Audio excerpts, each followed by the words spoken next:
Welcome to daily Hindu news analysis. మనం ప్రతిరోజు Hindu newspaper important current affairs articles and అలాగే దాని అనుకున్న జీకే పార్ట్ కూడా చూస్తున్నాం కదా. So as part of that ఈరోజు June 5, 2025 world environment day. So June 5 every year మనం వరల్డ్ ఎన్వైర్న్మెంట్ డే కింద సెలబ్రేట్ చేసుకుంటాం and it is celebrated by under United Nations environment programme.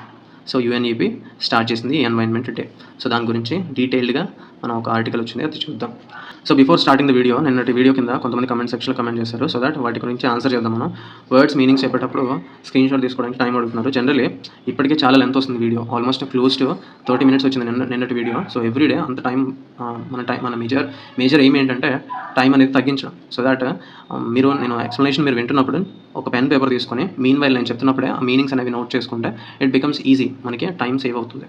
So that and also ఇక్కడ మనకి white paper తీసుకొని explain చేయమని అడుగుతున్నారు. So white paper ఏంటంటే వేరే అనాలిసిస్లు మీరు చూస్తే వాళ్ళు ట్యాబ్స్లో చెప్తారు అండ్ వాళ్ళకి ఈజీ యాక్సెస్ ఉంటుంది. వెంటనే వైట్ పేపర్ తీసుకొని so with the help of a digital pen వాళ్ళు చెప్తారు, ఎక్స్ప్లెయిన్ చేస్తారు. సో మనకి మళ్ళీ పేపర్ తీసుకొని ఎక్స్ప్లెయిన్ చేయడం, సో రాస్తూ ఎక్స్ప్లెయిన్ చేయడం అనేది కొంచెం టఫ్గా ఉంటుంది అండ్ అలాగే చూసే వాళ్ళకి కూడా అపీలింగ్గా ఉండదు. సో దట్ నేను ముందే ఇక్కడే ఆర్టికల్ పక్కనే దాని బ్యాక్గ్రౌండ్ స్టోరీ అనేది రాస్తున్నాను. In future I will try this including this white paper and explaining the background story clearly. In future I will definitely try, ఆలోచన కూడా ఉంది. అండ్ అలాగే ఇక్కడ చూస్తే మనకి బిఫోర్ 10 PM అప్లోడ్ చేయమని అడుగుతున్నారు. సో ఇక్కడ ఏంటంటే నేను ఉన్న ఏరియాలో కొంచెం ఈవినింగ్ టైమ్ కొంచెం డిస్టర్బెన్సెస్ ఎక్కువగా ఉన్నాయి. సో మేజర్ సౌండ్స్ అవి రావడం వల్ల సో ఆఫ్టర్ ఆ సాంగ్స్ అవి ఆపేసిన తర్వాత నేను వీడియో రికార్డ్ చేస్తున్నాను generally. So some times day టైంలో రికార్డ్ చేసినప్పుడు బిఫోర్ టైం నేను అప్లోడ్ చేయడానికి ట్రై చేస్తాను. So anyways before 10 PM definitely I will try to upload. So ఇక్కడ మనం first as usual before starting the video give it a like and అలాగే ఏమైనా doubts ఉంటే కామెంట్ చేయండి, I will answer in the next video. So first మన articles చూస్తే మనకి monsoon session parliament likely to convene from July 21. So monsoon session మనకి start అవబోతుంది. So parliament start అవబోతుంది డిస్కషన్. సో ఫ్రమ్ July 21 అని చెప్పేసి ఇక్కడ హెడ్లైన్ ఇచ్చారు. అండ్ నెక్స్ట్ హెడ్లైన్ ఏంటంటే active cases of COVID-19 rise above 4,000. So active cases 4,000కి పైగా పెరిగాయి. సో అడ్వైజరీస్ గవర్నమెంట్ ఇష్యూ చేసింది. అండ్ ఆల్సో మనకి నెక్స్ట్ వెస్ట్ ఏషియా క్రైసిస్ కూడా డీలే IMEC అంటే India Middle East Europe economic corridor. So ఒక economic corridor ఏదైతే ఉందో సో అది వెస్ట్ ఏషియా క్రైసిస్ వల్ల డీలే అవ్వచ్చు అని చెప్పేసి ఇక్కడ ఒక స్టేట్మెంట్ ఇచ్చారు. అండ్ నెక్స్ట్ ఆర్టికల్ చూస్తే మనకి India will hold census cost count in 2 phases. So మనకి సెన్సస్ ఎవ్రీ 10 years డెసెనియల్ సెన్సస్ అని చెప్పి ఎవ్రీ 10 years జరగాలి. కానీ ఈసారి కోవిడ్ రావడంతో కొంత గ్యాప్ వచ్చింది. So after a 16-year gap తర్వాత union ministry of home affairs మనకి నిన్న నోటిఫికేషన్ ఇచ్చింది. సో దట్ మనకి March 1, 2027 కల్లా India will count its population అని చెప్పేసి నోటిఫై చేసింది. So this will be the country's first digital census. మనకి కంట్రీసే మన కంట్రీలో ఇండిపెండెంట్ ఇండియా అంటే స్వతంత్రం వచ్చిన తర్వాత ఈ సెన్సస్సే మనకి ఫస్ట్ డిజిటల్ సెన్సస్.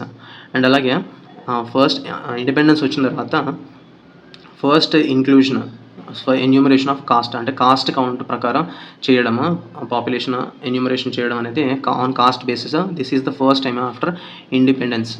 అండ్ ఇక్కడ చూస్తే మనకి 2 phases జరగనుంది. బై February 28, 27 కల్లా 2 phases దీన్ని కండక్ట్ చేస్తారు సెన్సస్ ఎన్యూమరేషన్ అనేది. అండ్ డేట్ ఆఫ్ స్టార్ట్ ఎప్పుడు స్టార్ట్ అవుతుంది అనేది ఇంకా నోటిఫై చేయలేదు. దీనికి అఫీషియల్ గెజెట్ వచ్చేసి మనకి June 16 as per Section 3 of census act 1948 ద్వారా రిలీజ్ చేస్తారు June 16. అండ్ ఇక్కడ చూస్తే మనకి కాన్స్టిట్యూషన్ మ్యాండేట్ చేస్తుంది ఫస్ట్ సెన్సస్ ఆఫ్టర్ 2026 తర్వాత ఏదైతే ఫస్ట్ సెన్సస్ జరుగుతుందో so on the basis of it redraw Lok Sabha constituencies Lok Sabha constituencies ఏవైతే ఉన్నాయో వాటిని మళ్ళీ రీడ్రా చేస్తారు. అట్ ప్రెజెంట్ అది 1971 సెన్సస్ ప్రకారం ఆ డేటా ప్రకారం ప్రస్తుతం ఉన్నాయి. సో ఆఫ్టర్ 2026 జరగబోయే ఫస్ట్ సెన్సస్ ద్వారా మళ్ళీ వాటిని రీడ్రా చేస్తారు. అండ్ నెక్స్ట్ చూస్తే మనకి ఇక్కడ political vendetta is not our policy అని చెప్పి ఇక్కడ ఇచ్చారు. సో ఇక్కడ vendetta meaning important. Vendetta is nothing but revenge. And next article చూస్తే మనకి 11 die in stampede at RCB cup celebration. So ఇక్కడ RCB టీమ్ కప్ సెలబ్రేషన్కి చిన్నస్వామి స్టేడియం, బెంగళూరులో ఉన్న చిన్నస్వామి స్టేడియం దగ్గర సెలబ్రేషన్ ప్లాన్ చేస్తే అక్కడ లాట్ ఆఫ్ పీపుల్ గ్యాదర్ అయ్యారు RCB ఫ్యాన్స్. సో దట్ అక్కడ ఒక స్టాంపీడ్ అనేది క్రియేట్ అయింది. సో స్టాంపీడ్ మీనింగ్ ఏంటంటే తెలుగులో తొక్కిసలాట. ఆ తొక్కిసలాటలో 11 people చనిపోయారు. So it's a very unfortunate incident.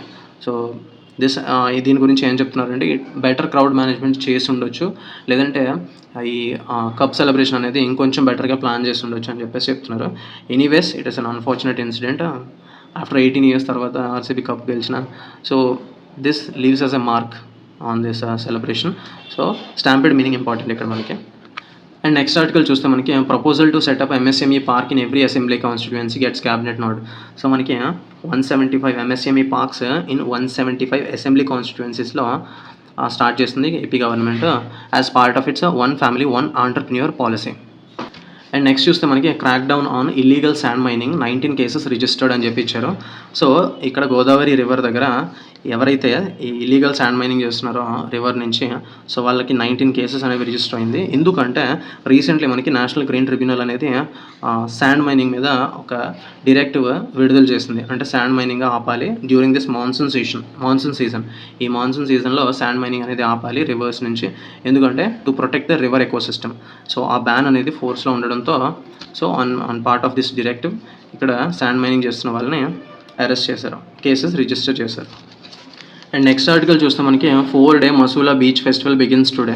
ఇక్కడ కృష్ణా డిస్ట్రిక్ట్లో ఉన్న మంగినపూడి బీచ్లో మచిలీపట్నం బీచ్ ఫెస్టివల్ జరగనుంది. సో అందులో on part of it water games and అలాగే beach kabaddi, beach volleyball and kayaking conduct చేస్తున్నారు. అండ్ అలాగే ఇక్కడ 80 ఫూట్ అమరావతి ముఖద్వారం కూడా అక్కడ ఎరెక్ట్ చేశారని చెప్పేసి చెప్తున్నారు. అండ్ నెక్స్ట్ మనం ఇక్కడ చూస్తే ఎడిటోరియల్ పేజ్లో మనకి aiming for an era of bio happiness in India అని చెప్పి ఇచ్చారు.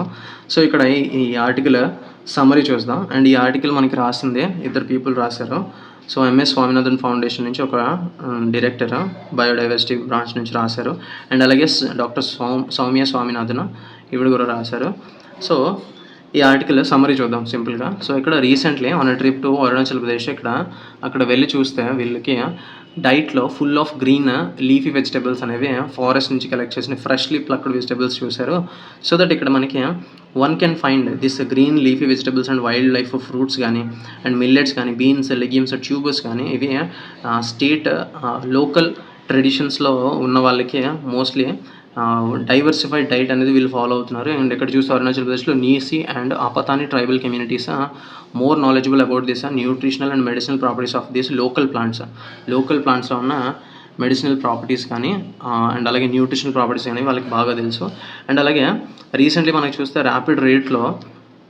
ర్యాపిడ్గా ఆగ్రో బయోడైవర్సిటీ అనేది డిసపియర్ అయిపోతుంది నార్త్ ఈస్ట్ ఇండియా నుంచి.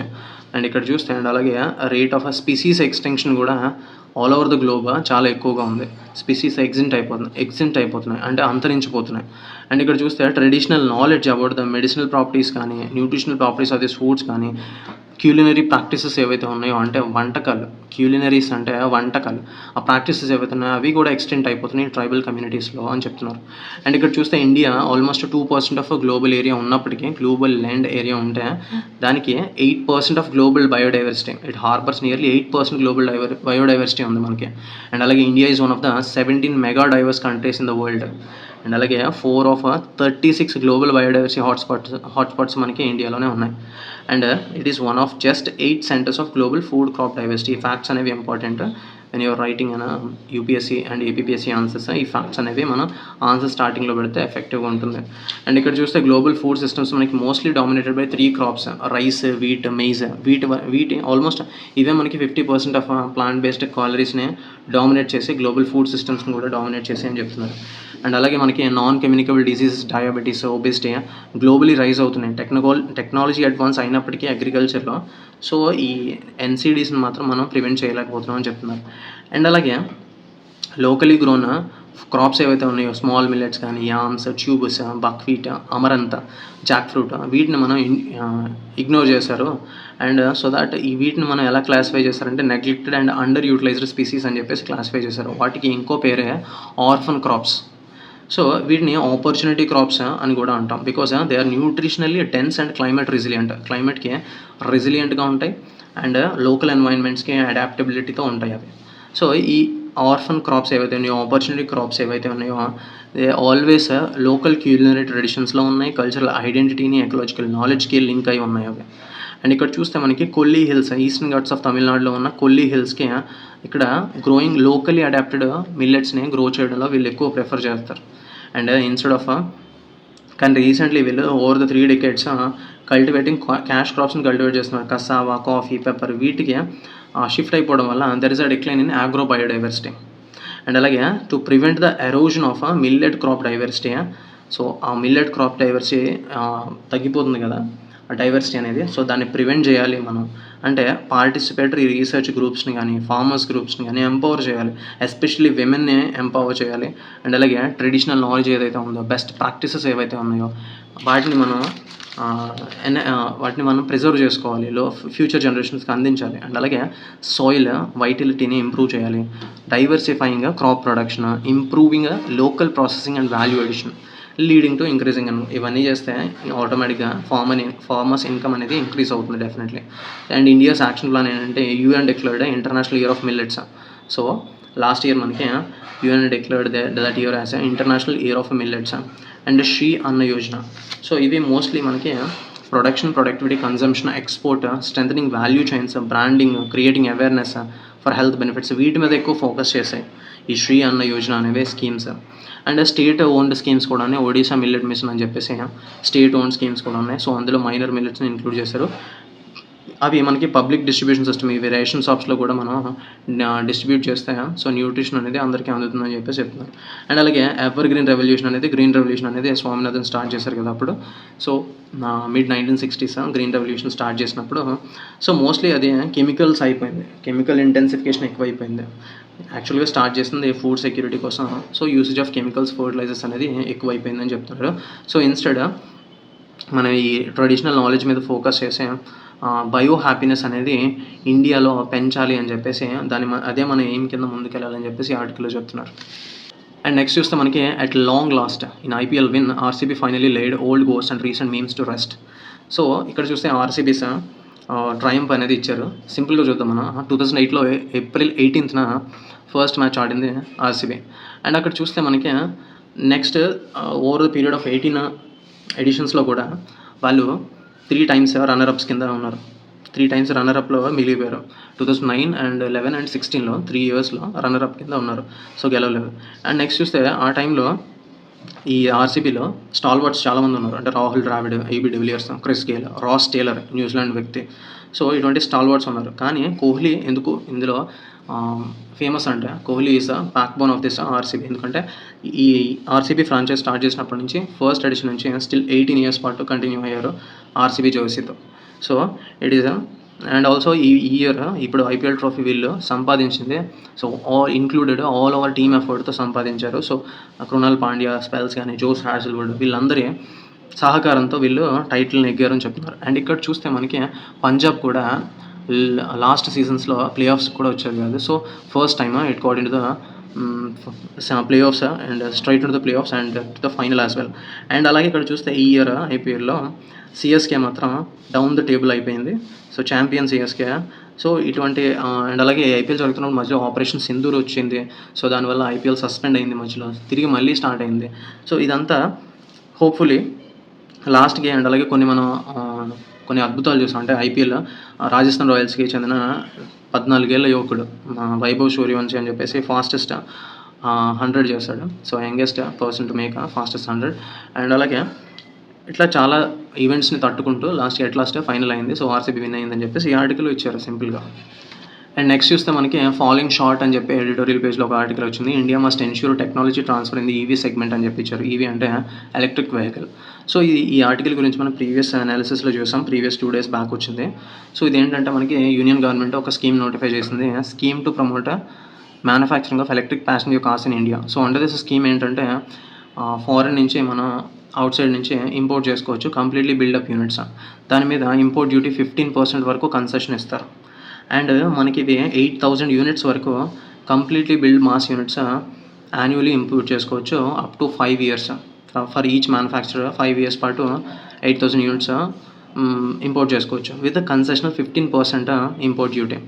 అండ్ కాకపోతే మనం అన్యూటిలైజ్డ్ ఏమన్నా ఉంటే అది నెక్స్ట్ ఇయర్కి యాడ్ ఆన్ అవుతుంది.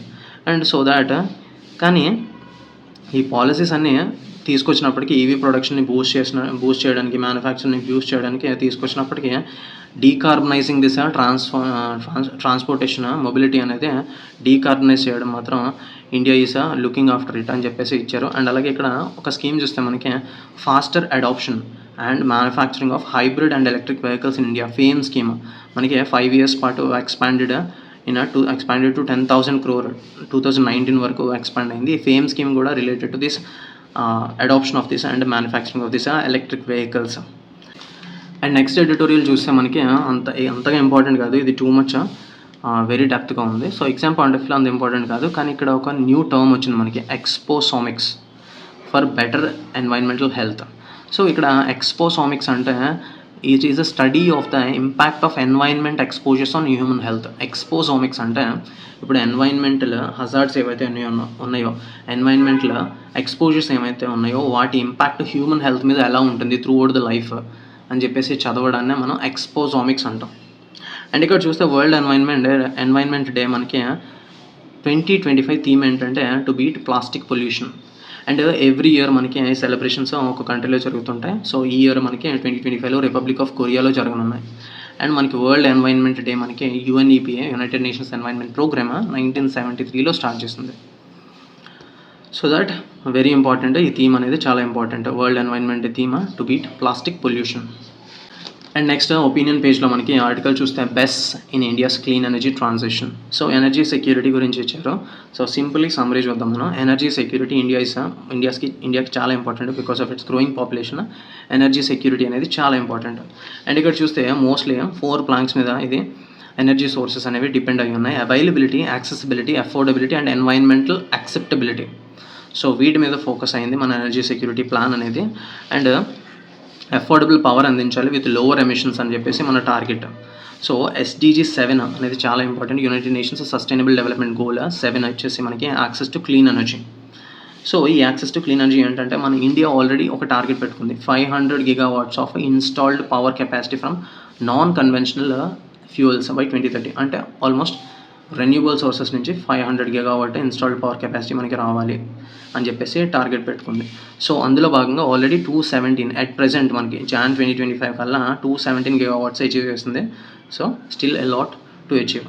సో ఇది మనం అచీవ్ చేయాలంటే సింపుల్గా we have to focus on battery energy storage systems. So వీటిని డిప్లాయ్ చేస్తే మనకి దీన్ని మనం ఈ ఫుల్ రిజల్ట్స్ని ఈజీగా అచీవ్ చేయొచ్చు అని చెప్తున్నారు. BESS దాన్నే మనం బెస్ అంటాం, battery energy storage systems. And అలాగే ఇవి రెన్యూబుల్ ఎనర్జీ కెపాసిటీని కాంప్లిమెంట్ చేస్తాయి. To India must complement its renewable energy capacity with బెస్.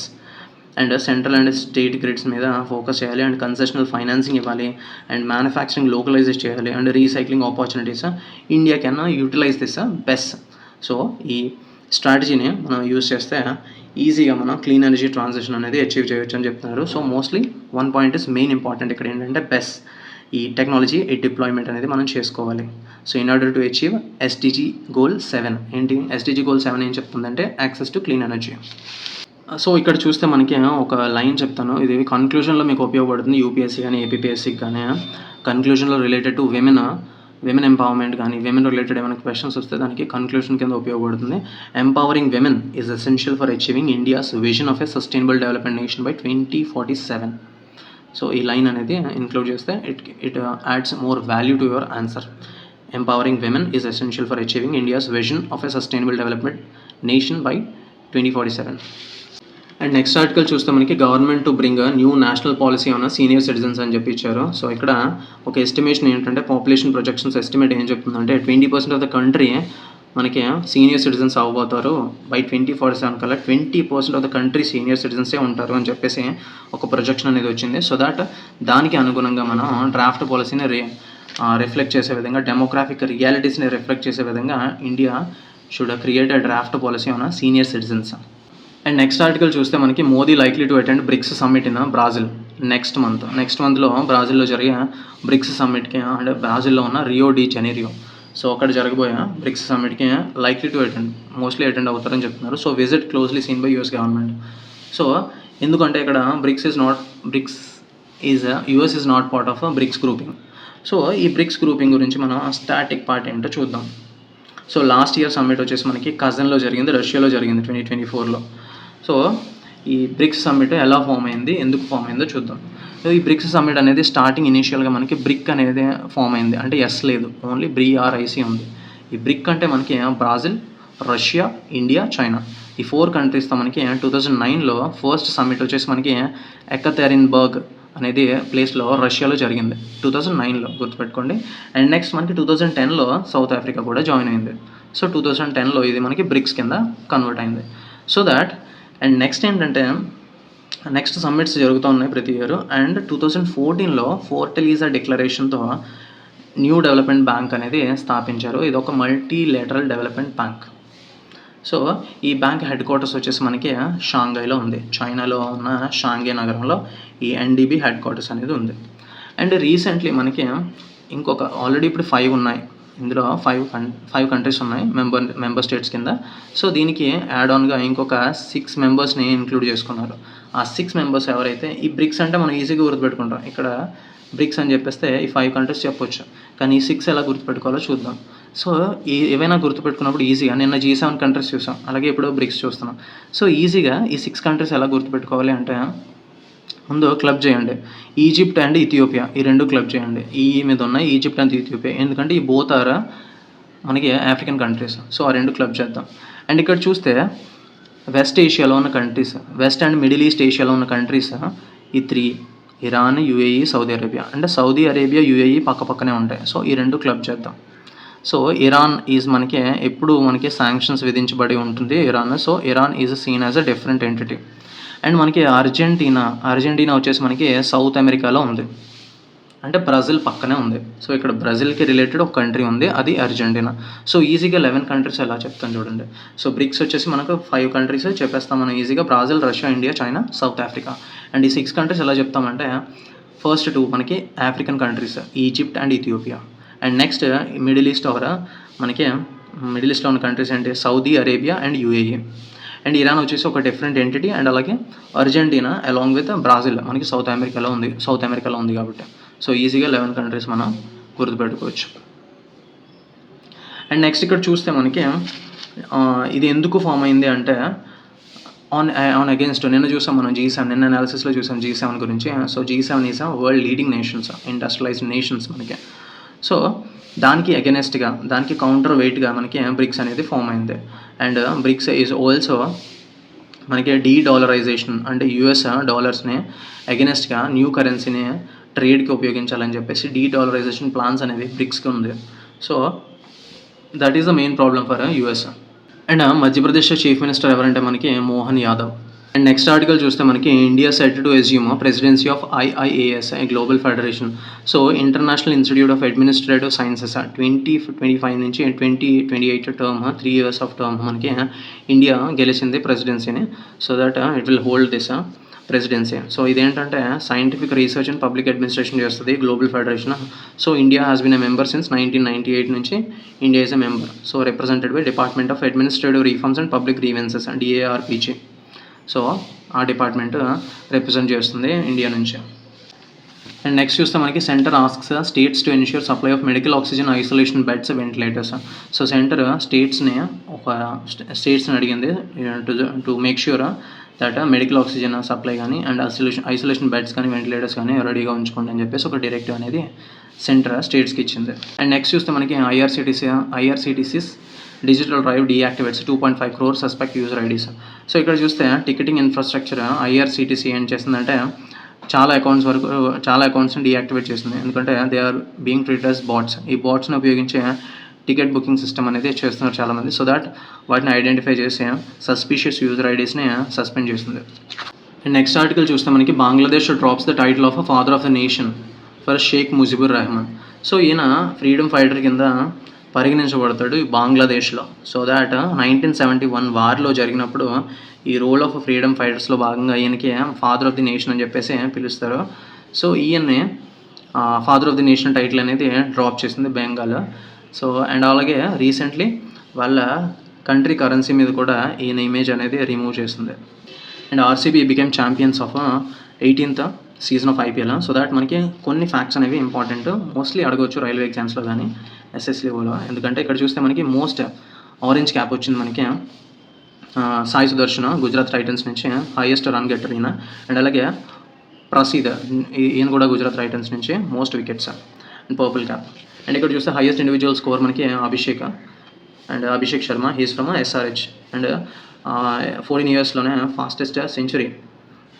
Fastest Indian in the IPL, youngest to hit an IPL ఇన్ T20. సో ఈయన Vaibhav Suryavanshi. And అలాగే Sai Sudharsan is the youngest to win orange cap. So ఇక్కడ మనం important articles అన్ని cover చేస్తాం. So video నచ్చినట్లయితే give it a like and comment and that's it. Thank you for watching.